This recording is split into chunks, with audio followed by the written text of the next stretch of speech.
Ah, tem mais Karobak pra reagir.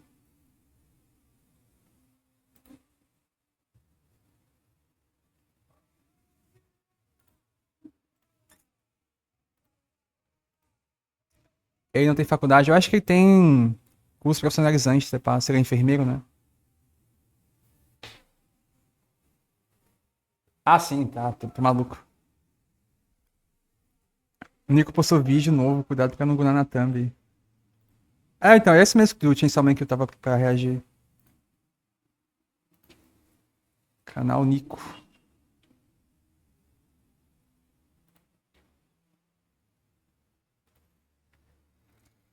Damn. Eu zerei Pokémon Platinum e chorei com a Cynthia.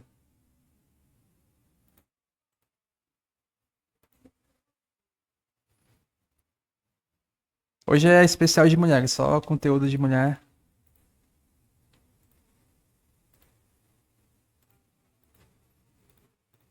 Ah, vou ver o de Chainsaw Man. A Carol Bako, que ela mente, né? Que ela fala que tem mais de 300 animes no My Anime List, ela tem tipo 170, 190. Wow, the ending of Chensman was Opa. Ah. Chainsaw Man só Chainsaw Man só decepciona? Nossa, o final de Chainsaw Man foi horrível. Será que foi mesmo? Como vocês pediram, eu decidi Foi. ler o mangá de Chainsaw Man e vamos destrinchar ele aqui por partes. Hoje, até o capítulo 97, eu vou avisar vocês quando tiver spoiler. Chainsaw Man é uma obra shounen dessas aí que tentam muito parecer coisa de adulto, que conquistou uma gama gigantesca de fãs. Eu acredito que isso é muito provavelmente porque ele consegue encantar dois públicos muito Pode distintos. assistir falando de mulheres? Pode, pode. O Sustiro até comentou, né, no último corte do Giovanni, fala, nossa senhora, reagindo, reação de reação, né? Mas assim, é o Giovanni, né? Tanto o jovenzinho que olha pro mano cabeça de motosserra e vai pensar, caraca, que irado! Quanto pra galerinha mais cult que vai olhar ali pras referências artísticas, renascimento, as várias críticas sociais, influências de livros de demonologia, e também vai ficar, caraca, que irado! Isso que é a verdadeira arte. Mas eu não acho que isso tenha sido exatamente intencional. Se for só a parte 1, não é um vídeo que vai entender a polêmica, né, do final de Do Chainsaw Man. Fujimoto. Nós vamos falar mais disso no final do vídeo. E como vocês aí têm a cabecinha fraca e vieram falar no meu vídeo anterior, ela tá reclamando de ação num anime que é de ação, eu como casca de parede. Sim, eu sou do segundo tipo. Então nós vamos dividir essa análise em 4 partes. As referências artísticas usadas pelo Fujimoto, uma análise de personagens da Makima, uma análise de Ah, sei lá, né? Deixa eu aumentar aqui a qualidade. É porque assim, escrita dos ar... ela não vai falar que o Fujimoto se inspirou muito, sei lá, no Hideki, no Nihei Tsutsumi, né, com Blame, Abara, Biomega. do Fujimoto, em especial do arco da Rise, o arco ali do demônio do Jave, né? e do arco do Papai Noel. E por fim, uma teoria minha sobre a metalinguagem de Chainsaw Man. As referências usadas pelo Fujimoto são muitas. Então vou comentar as que mais me chamaram a atenção e o que elas estão comunicando aqui no contexto do mangá. Começando pelo que eu acho mais claro, que são as referências a algumas artes clássicas. E também ao cinema de horror. Caso você não saiba, o Fujimoto, desde bem jovem, ele já estudava pintura a óleo. E também ele é formado em pintura ocidental. Ou seja, boa parte das influências artísticas aqui em Chainsaw Man são a pinturas e esculturas europeias. O que fica muito claro desde o começo aqui do mangá, com essa questão das criaturas serem demônios e que vêm do inferno. Ou seja, essa obra ela já se admite desde um Boa noite, primeiro momento MV. como detentora de fortes referências cristãs. Principalmente em livros de demonologia, como o texto apócrifo é o livro de Enoque da Bíblia. Ou seja, que ele foi retirado da Bíblia, mas nós vamos falar mais disso já já. Os mais explícitos, então, são os quadros presentes tanto na casa da Makima quanto no local de trabalho dela. Esse primeiro é o Barratos Giampolo. Ele foi feito pelo artista Gustavo Doré para o livro A Divina Comédia. O contexto dessa arte no livro é de um personagem tentando fugir e sendo castigado pelo demônio. O que já nos passa essa mensagem de impotência, que nós ainda não conseguimos compreender muito bem o contexto, mas depois, quando nós conhecemos melhor a personagem da Makima, vai fazer muito sentido. A outra arte se chama A Queda de Lúcifer. Ela também foi feita pelo Gustavo Doré, mas dessa vez para o livro Paradise Lost do John Milton. No livro não mostra exatamente a queda em si. Quando a poesia começa, o Lúcifer já está caído. Então o importante aqui é mais o simbolismo da imagem do que a correlação com o livro. O Lúcifer, quando cai, ele tá perdendo tudo aquilo que ele tinha, que era o paraíso, um lugar ao lado de Deus e entre os anjos ali. E então ele perde tudo isso. Pro Denji, viver com a Power e com o Aki, ter uma casa quentinha, saber que vai comer todo dia e uma família, isso era o paraíso. Então, por isso, ele pediu pra você curtir e comentar esse vídeo, hein? Mas a Sim. Makima, que na concepção dele também vive no paraíso, empurra ele pro inferno. Esses dois quadros, então, que pertencem a essa personagem, eles estão comunicando uma boa parte de quem ela é. E, curiosamente, as melhores referências artísticas são sempre ao redor da personagem da Makima. Como nós podemos perceber nesse outro quadro aqui do mangá. A composição é bastante parecida com o quadro Ivan o Terrível e seu filho Ivan. Esse é um quadro russo ainda da época ali dos czares, que no caso está representando um momento real. O czar Ivan agrediu a sua nora, que estava grávida, porque ela estava com roupas muito inadequadas. O seu filho, então, ficou contra ele e a favor da esposa. Então, muito enraivecido, o czar ataca o seu filho e acaba mandando ele dessa para melhor. E o seu neto, que ainda estava no ventre, também. O quadro, então, representa esse momento onde o czar acabou de mandar o seu filho pro Vasco e tá arrependido do que ele fez. É um quadro sobre ações impulsivas que geram um forte arrependimento, mas principalmente conta com essa dicotomia. A raiva, o ato cruel, junto com o cuidado, o carinho. O que tá óbvio aqui pelo pai que, depois de fazer um ato tão cruel, toma ele nos seus braços, como se estivesse acolhendo ele. Que é exatamente o que a Makima faz com Denji aqui em Chainsaw Man. Ela o condena a uma vida miserável em vários momentos, mas o acolhe e o trata com carinho e cuidado. A partir daqui, esse vídeo terá spoilers cabulosos de Chainsaw Man, vocês foram avisados. E por último, nós temos esse último quadro muito icônico também do mangá, quando a Makima arranca o Pochita de dentro do peito do Denji. Olha como se parece com essa escultura aqui. Essa arte se chama Pietà, é uma das esculturas mais famosas do Michelangelo, onde nós vemos Jesus nos braços da mãe depois de ter sido crucificado. Ela faz parte de um conjunto de obras de diferentes artistas chamados todos Pietà. São artes tanto de esculturas quanto de pinturas que retratam esse momento da Maria segurando Jesus. Essa, em especial, se tornou tão famosa por causa desse padrão triangular, que faz com que naturalmente os nossos olhos observem a base e depois o topo. Nós vemos primeiro o corpo de Cristo e depois o rosto entristecido da mãe dele. Aqui em Chainsaw Man, nós temos esse rosto fofinho muito chocante do Pochita sendo arrancado, depois... Assim, mais uma vez, a minha crítica caiu baca. Esse modelo Alexandre Linkiano, ele é interessante, só que eu acho que a forma como ela faz ainda fica mais como uma enrolação, sabe? Porque ela vai muito, assim, pegando elementos referenciais que ela pode puxar, só que encaixam de forma muito mínima, assim, na obra. Então, pra mim, essa parte ela fica muito mais enrolada do que como integral do vídeo, sabe? Partes ali do Denji saindo pra fora e depois o rosto completamente desinteressado da Makima. E tem essa intenção, então, bastante contrária àquela do Pietà. Pode até ter sido um motivo também do Fujimoto ter feito quase como se fosse a versão ao contrário, né? Se você olhar, parece que elas estão espelhadas as duas. Tipo, isso é bem comum se você quiser validar algum ponto, né, que alguém não trouxe ainda, ou deixar o vídeo mais rebuscado. Mas eu acho que botar muito detalhe, assim, das obras de arte e tentar fazer essa relação, eu acho que não tá deixando o vídeo com mais sustento, sabe? Também algumas referências que parecem que não tem nenhuma intenção para além de estética, como é o caso do Denji montando o Bin, lá ele, que se parece bastante com esse quadro do Napoleão. E também essa cena aqui da Makima andando ali com o Denji, que lembra bastante essa cena do Hereditário. Eu sei que já tem várias pessoas na internet que falaram sobre a ligação entre o Apocalipse e Chainsaw Man, mas eu quero trazer uns pontos interessantes que eu acho que tem como a gente correlacionar com o livro de Enoque, texto apócrifo da Bíblia, ou seja, que foi retirado dela. No livro de Enoque, os demônios surgem a partir da deserção de um grupo de anjos que vai até a Terra porque está sentindo luxúria pelas mulheres. Por mais que um tempo depois no livro dê a entender que já teve uma estrela e tal, que caiu do céu e, né, foi parar na Terra, mas enfim, ele não entra muito em detalhes sobre esse momento. Então esses anjos eles começam a conviver ali com os mortais, ensinando sobre feitiços, raízes, ervas. Nisso as mulheres engravidaram e conceberam gigantes, que comiam tudo e destruíam tudo por onde passavam. E como os homens não tinham mais como sustentá-los, eles passaram a devorar a humanidade e a beber o seu sanguinho. E então, o Senhor dos Espíritos, aka Deus, dá uma punição breve para cada um deles até o dia do julgamento final. E diz que os amados filhos dos anjos serão destruídos na frente deles. Tudo isso, para mim, é muito próximo da leitura dos demônios aqui em Chainsaw Man, onde os demônios também podem ir até a Terra, também começam a conviver com os humanos, ensinando e aprendendo com eles. também se conectam fisicamente, no caso aqui em Chainsaw Man, não com um ato carnal, mas com uma coisa mais visceral, né? O demônio, ele precisa possuir uma pessoa, que é o que muitos demônios aqui em Chainsaw Man fazem pra poder ter uma forma física, material aqui na Terra.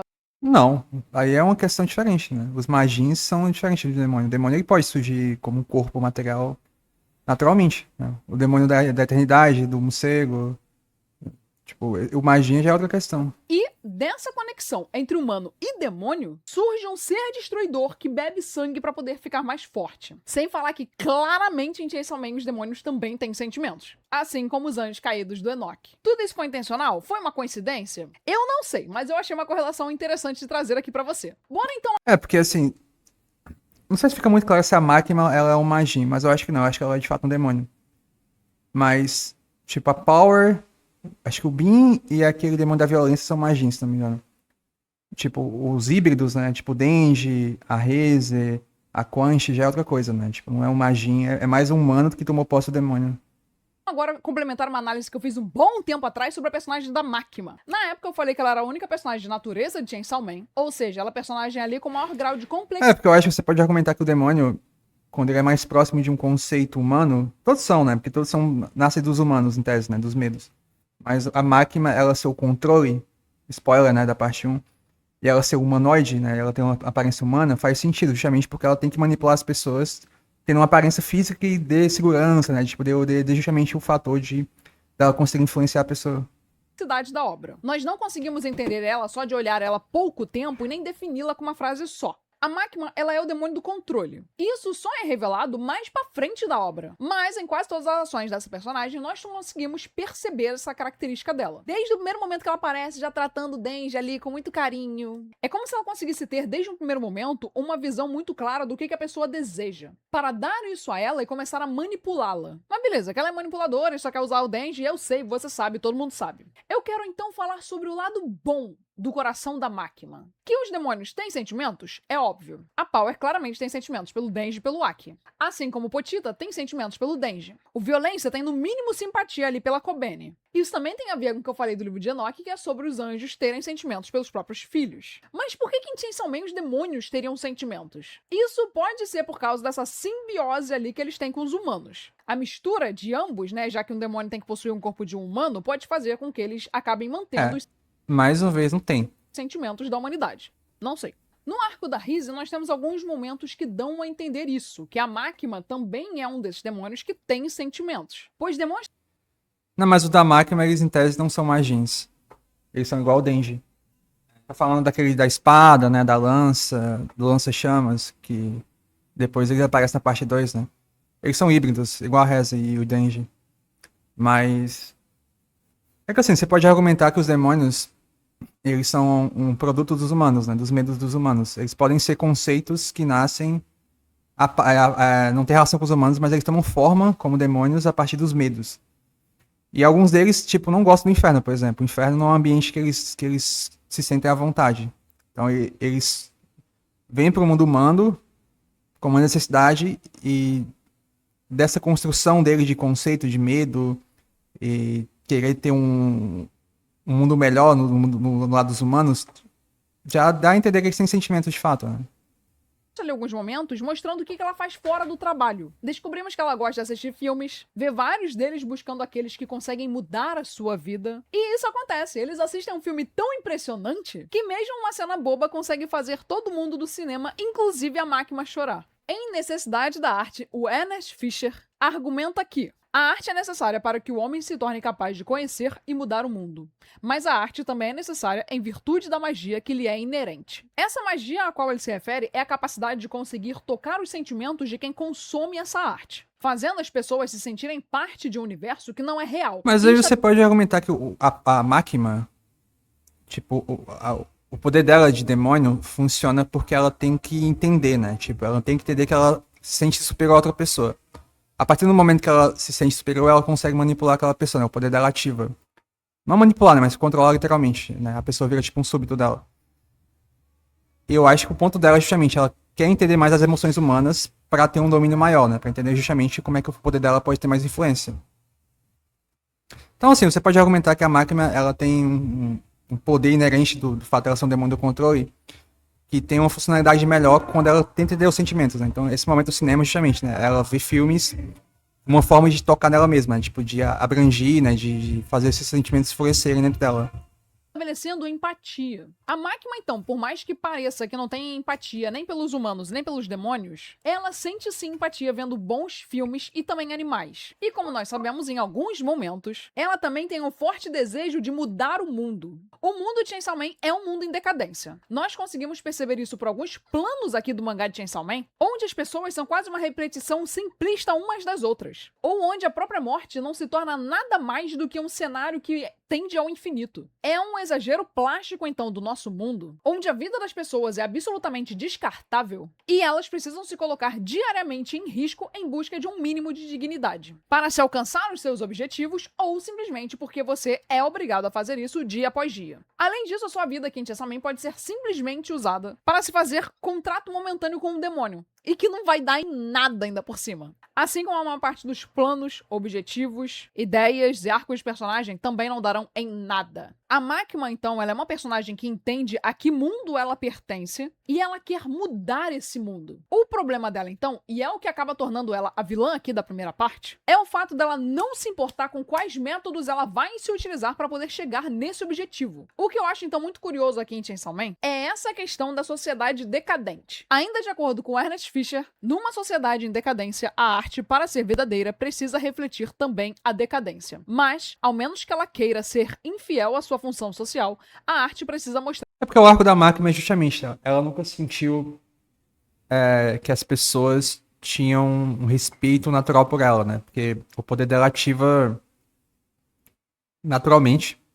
Então, todas as relações que ela tinha eram relações falsas. E ela buscava justamente uma coisa verdadeira, né? Tipo, legítima. O mundo como passível de ser mudado. Acredito que eu não preciso mostrar pra vocês o quão decadente tá o Japão hoje em dia, eu já tenho outros vídeos sobre isso. A Máquina, então, aqui, ela é a única que busca essa mudança do mundo que ela tá inserida. A conclusão do arco dela é justamente, né? Que o pôster fala, né? Ela só queria um abraço. Ela só queria um sentimento real. Os outros personagens só querem viver as suas vidas normalmente, alcançar os seus objetivos, levando um dia após o outro. Ou no caso do Aki, né, ele quer vingança e tal. Mas aí que tá, a Máquina deseja isso de uma forma absolutamente reprovável. Por isso, então, ela vai de arrasta, mas volta com essa potência de se tornar alguém diferente ao conhecer um carinho real por outra pessoa, que é o que o Potita incentiva o Denji aqui a fazer, ao dizer que ele precisa abraçar muito a Nayuta. Eu não tenho como saber se a Nayuta vai vir com essa vontade de mudar o mundo ou não. Até porque, como eu já falei, eu ainda não terminei de ler. Eu ainda vou ler a segunda parte de Chainsaw Man. Mas se sim, eu quero muito saber o quão diferentes vão conseguir fazer essas duas personagens. Ih! Quem que é Nayuta, mano? A parte 2. Outro momento, ainda que do arco da Rise, é sushi, que demonstra pra gente que a Máquina tem sim um bom coração, é quando ela diz: eu também gosto do rato do campo. Ela então conta que todo outono, ela vai até a casa de um amigo que fica no campo e o ajuda com os trabalhos. Nós não fazemos ideia de quem é esse cara. Que eles, então, precisam cavar buracos para os cães conseguirem entrar na terra e tirar os ratos dali. Pois os ratos, eles comem toda a plantação por baixo da neve. E que esse momento a deixa calma. Mas veja esse momento, ela não faz nenhum mal pro rato que tá na mão dela. Será que é o ato dos ratos irem de arrasta que a deixa calma? Eu não acho que seja. É bem provável que... Entendi o ponto dela. Que a relação ali do rato do campo da cidade é a cidade como a ideia temática de um mundo mais turbulento, né? De obrigações, necessidades que vão além do que você quer fazer. Enquanto o campo é um local mais relaxado, né? Com uma vida mais pacata. Que tem a relação com a Areza também, né? Tipo, a Areza seria tipo uma personagem que se tornou literalmente uma arma, né? Pro governo russo. Enquanto a vida do campo seria uma vida mais, tipo, tranquila. A vida que ela poderia ter com o Denji, né? Se eles tivessem ficado juntos. Que ela leve os próprios cães com ela. Pode ser a felicidade dos cachorros que a acalme. Ou o fato de estar no campo, longe da cidade, longe da sua necessidade de estar o tempo todo manipulando os outros para alcançar os seus objetivos. Pode ser. Mas, no fim, nós nunca vamos saber. E ao mesmo tempo que essa escassez de informação... Dá pra saber, né? Dá pra intuir, pelo menos, que o arco dela é essa. Fujimoto seja interessante por justamente proporcionar experiências tão diferentes para todas as pessoas que leem Chainsaw Man conseguirem interpretar coisas completamente diferentes, isso também me irrita porque eu queria muito saber mais sobre ela. E isso é exatamente nosso próximo ponto. Uma Uma coisa que ao mesmo tempo eu acho muito interessante em Chainsaw Man, pois traz essa intenção do autor de criar um mundo bastante pessimista, onde as vidas são descartáveis e tal, mas que ao mesmo tempo me incomoda demais, é o quanto os arcos às vezes não levam a nada e caem simplesmente numa quebra de expectativa. Vamos pegar aqui o arco da Rizzy como um contra-argumento. Aqui isso funciona muito bem, a gente tem um tempo necessário com ela para nos importarmos com ela. Nós temos um propósito pro arco determinado daquela forma, que é, ela fez um estrago tão grande que agora o mundo inteiro sabe que o Motosserra está no Japão, e isso vai causar todo o problema ali do arco do Papai Noel, que é o próximo. Além de que Certo. vai demonstrar que a máquina intencionalmente deixa o Denji ir se cativando pelas pessoas, e que quando elas têm vontade de corresponder a esse sentimento dele, ela acaba com essa possível felicidade. E também dá esse indício muito forte de que ela tá sempre ouvindo ali as pessoas que ela quer fuxicar a vida. Que nós só vamos ter certeza no próximo arco. Ou seja, aqui nós começamos com algo leve, tranquilo. Cria-se uma relação entre esses dois personagens. Aparece o problema, luta. E aí no final a vilã é derrotada com um motivo pro próximo arco acontecer. Beleza. Quando nós vamos então pro próximo arco, é criada uma expectativa, no comecinho, de que seriam 4 grupos diferentes perseguindo o Denji. O Papai Noel da Alemanha, a Quan Chi da China, esses 2 aqui que nós descobrimos depois que são o verdadeiro Papai Noel, e esses 3 irmãos dos Estados Unidos. Eu não vejo lógica, então, deles ficarem desfilando por aí com o Denji pra chamar a atenção desses possíveis sequestradores. Até porque os países não mandariam soldados incapazes. E esse núcleo tão pequeno de personagens ali ao redor dele, que mais tem cara de figurantes, não parecem ser as figuras mais impressionantes para esse trabalho. Desde o primeiro momento que essa galera aparece, dá pra saber que a maioria vai pro Vasco. E é exatamente isso que acontece. Eles são levados pro inferno, e basicamente no final, todos os personagens que foram apresentados aqui vão todos de arrasta mesmo. A Rizzy, ela precisa ir pro Vasco no arco anterior, porque isso fazia sentido com essa relação emocional que ela criou com o Denji. Mas pra que com os personagens desse arco aqui acontece a mesma coisa? No final, ele é só um arco com lutinhas e simbolismos legais e que serve pra dar algumas informações ali pra gente. Como que o Kishibe quer vascar a máquina, compreendemos um pouco melhor essa relação dos demônios com o inferno, mas principalmente Só serve isso, pra mano? ter mais ceninhas do Aki, a Power e o Denji interagindo. Pô, mas tem bastante coisa, né? E não só isso, mas tipo, a máquina também se estabelece como uma vilã, né? Porque não só o Kishibe tava, tipo, colocou, né, que a máquina é um demônio em tese, né? Mas a Quant, ela tinha fugido da máquina também. A Papai Noel, justamente, o arco dela era contra especificamente a máquina, né?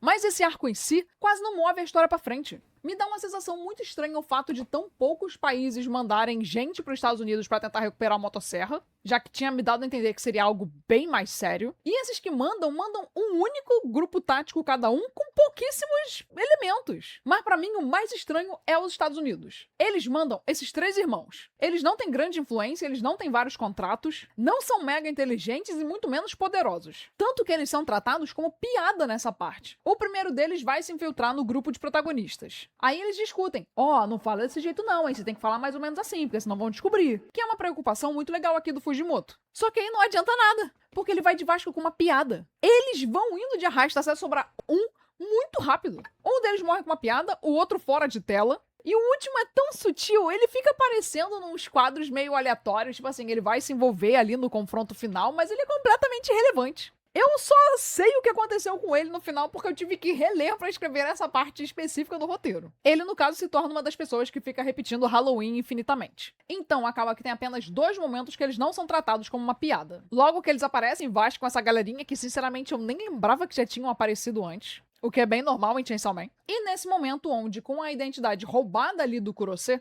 o último irmão vai até a casa de um amigo dele. É outro momento, então, com uma construção bem interessante, só que feita meio rápida demais. Onde, através desse amigo do Kurose, eles ficam tendo esse diálogo sobre coisas da vida do Kurose que a gente ainda não sabia. Sobre a família dele, sobre quando eles 2 eram mais novos, sobre o quanto o Kurose precisa cuidar dos pais que já estão ficando velhos. Isso é um pequeno momento do Fujimoto falando o seguinte pra gente. Você não dá a mínima pra esses personagens que estão morrendo porque você não conhece eles. É a mesma coisa quando você assiste as notícias e não dá a mínima pra quantidade de assassinatos que acontecem todo dia. Mas todo mundo tem uma família e tem uma história. Mesmo em um mundo brutal como o de Chainsaw Man. Eu achei isso super interessante. E, de novo, eu me... assim, esse arco é bem mais galhofa, né? E é realmente um ritmo muito rápido, mas ele... Como ela falou, né? Tipo, tem muita coisa que ela deixou, assim, como se fosse coisas meio vagas, né? Tipo, estabelece isso, isso, isso. Mas são coisas bem importantes pro arco. Enganei achando que se ia dar Tipo, em alguma a conclusão coisa. depois do arco E o da Fujimoto, máquina. ele adora fazer isso intencionalmente. Criar cenas que parecem que vão dar algo no futuro, pra elas não darem em nada. Mas então, por que os Estados Unidos mandariam esses 3 caras pra missão? Será que eles foram arrogantes e pensaram que só 3 seriam bastante? Ou será que ele se tornou um país em decadência que não tinha mais ninguém pra mandar? Ou será que isso foi só por causa de tentar manter uma fachada de boas relações internacionais, já que eles não quiseram mandar ninguém que tivesse associação clara, óbvia ali com o país? Pô, mas isso é meio evidente, Até né? porque, de novo, tinha Porque, assim, da União Soviética só tem a Areza, né? Que é mandada como uma forma de tentar pegar o Denji. Se ela leu completo, ela sabe que os Estados Unidos também é uma potência ainda nesse mundo, né? Tipo, tá em decadência, né? Tipo, inclusive, o presidente faz um pacto com todo mundo, né? Tipo, ele faz um pacto que pega um pouco da vida de cada pessoa dos Estados Unidos. Então, assim, é um arco que mais... Como eu falei, é meio tático, né? Cada país tem a sua equipe de operação e eles têm que ficar agindo na surdina. Então, ela pode reclamar que é meio cômico, né? Assim, é um triozinho meio bobo, mas o fato de ser, tipo, uma equipe pequena é justificado, assim. isso também é uma escassez de informações. Mas continuando, quando chegamos na parte do demônio da arma, aí realmente me pareceu exagerado. Tanto a escassez de informação, quanto isso das construções de arco não levarem a lugar nenhum. Desde o primeiro momento que a gente conhece o Aki, a gente já sabe qual que é o objetivo dele, que é se vingar do demônio das armas que vascou ali a família dele. Essa raiva, então, é construída nesse personagem junto com esse medo dele de perder... Eu acho que sim, porque pra mim fazia sentido ter uma equipe tática de cada país. E essa questão, assim, tipo, sei lá, Areza, a União Soviética é uma coisa que é meio abafada, né? Eles tentam esconder ainda. Pra justamente manter uma coisa de os países não terem um conflito, né?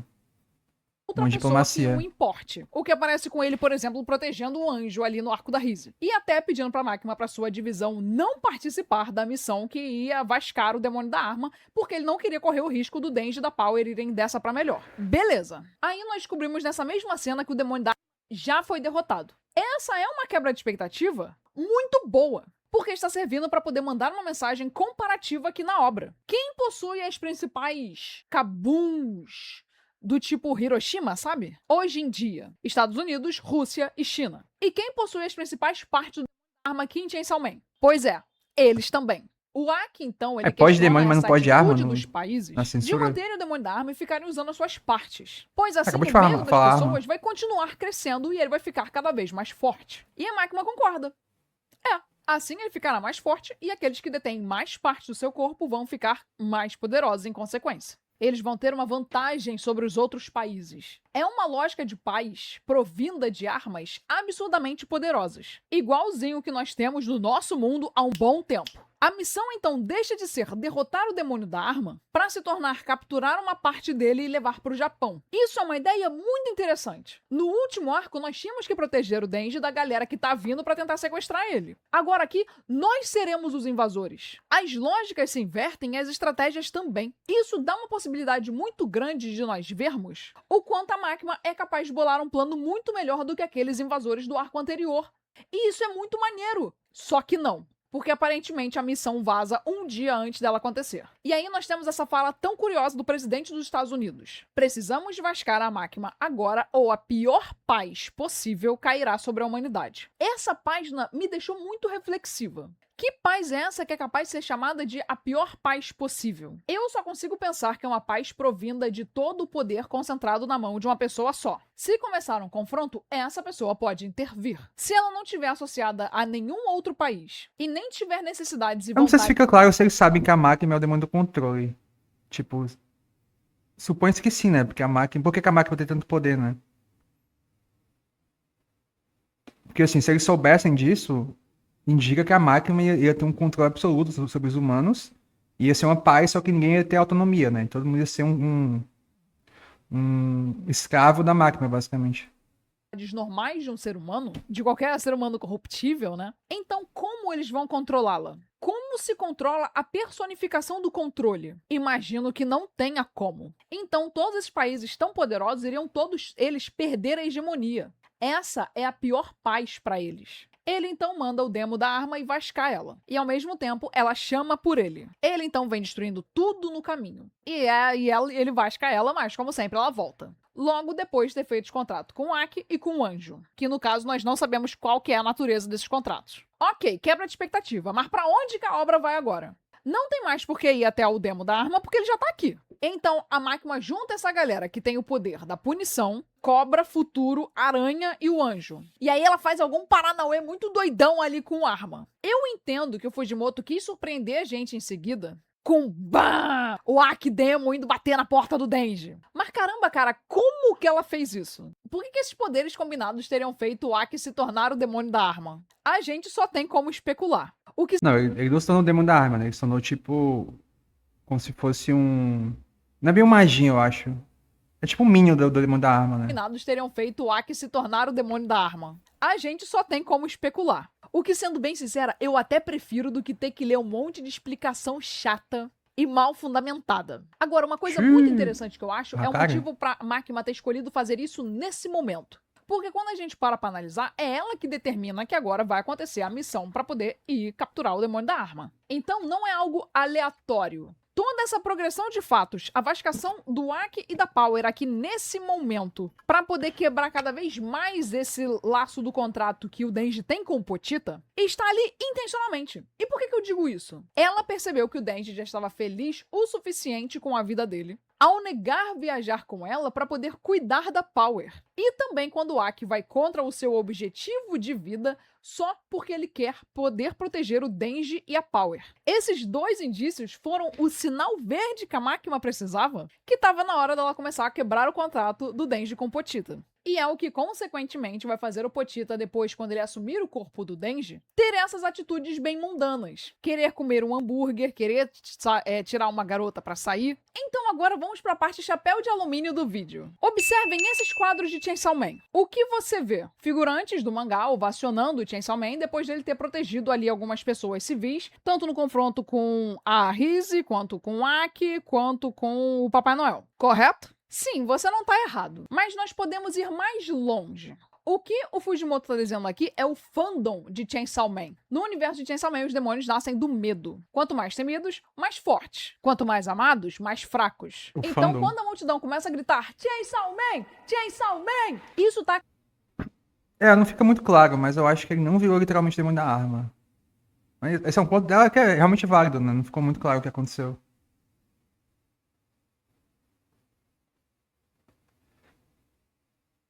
Sim, e não ficar igual o Aki, né? acabando com o medo que as pessoas sentem dele. Ele então deixa de ser essa monstruosidade capaz de exterminar conceitos da existência e passa a ser um herói famoso. Ele se torna um produto capaz de ser consumido pelo público com camisas temáticas. O Chainsaw Man, ele costumava ser um mangá bem underground. Era um shounen apostando em uma estética pessimista, de um mundo Underground, pô, aí flexionou, né, mano? Mangá da Jump. Pô, o Fujimoto já tinha um renome ali com Fire Punch. Pô, tu não tá falando assim, sei lá, mano, do Arahideki em 2015, sei lá.